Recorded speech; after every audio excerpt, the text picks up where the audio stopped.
umzala wami umntwana inkosi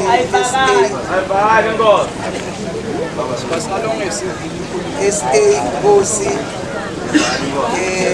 ngokuya ebukhosini basembalini kaDaji kaGugu wami ngiyavusela Dlamini vusele umntwana inkosi ngokuya esandleni umntwana inkosi sisitwako wesibili lo malume wami ngiyavusela ngivusele inkosi yami Hoyi lokuya esigodini saka Hoyi ngiyavusela Mshika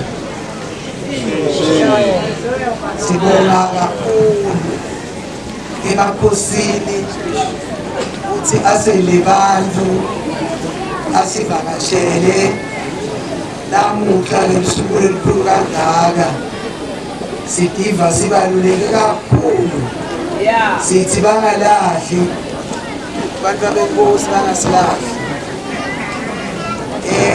ngiphawule ukuthi lo muntu lona waba yinhlonhla yenkosi Manzini sitayiteka ngalinye ilanga kwesibiyatha. kwesibili sifusele ivakashi talapha ekhaya leti suka kashane nathutane lethi sivakashele lilojabula nathi ligubhe lusuku. Siyabonga kakhulu. Ngivusele bakithi lababuya eBush bakaNukeri. Ngithi Nukeri Kunela sibonga kakhulu. Bakithi lababuya kaNgwane eNtonjeni bakaGogomelele ngiyabavusela nabo ngisikhele. Indlu tonke takakhokho Silgane leti khona, indlu yaseNdinda, eKhuphukeni, eMbisini, eSigijimini, eLunyaweni, nato tonke tindlu lakithi takaLukhele ngiyanivusela nonke bomdluli ukhele. Kude lesingakuphawula kakhulu kukhele. Nibona nje sijabulile. Sijabulela ukuthi lapho sabhalela khona emaphepha sawamikisa kahulumende ukuthi uhulumende akasivusele phela nalokusemthethweni lo mbuso nalobukhosi bakaLukhele. Sesilinzile.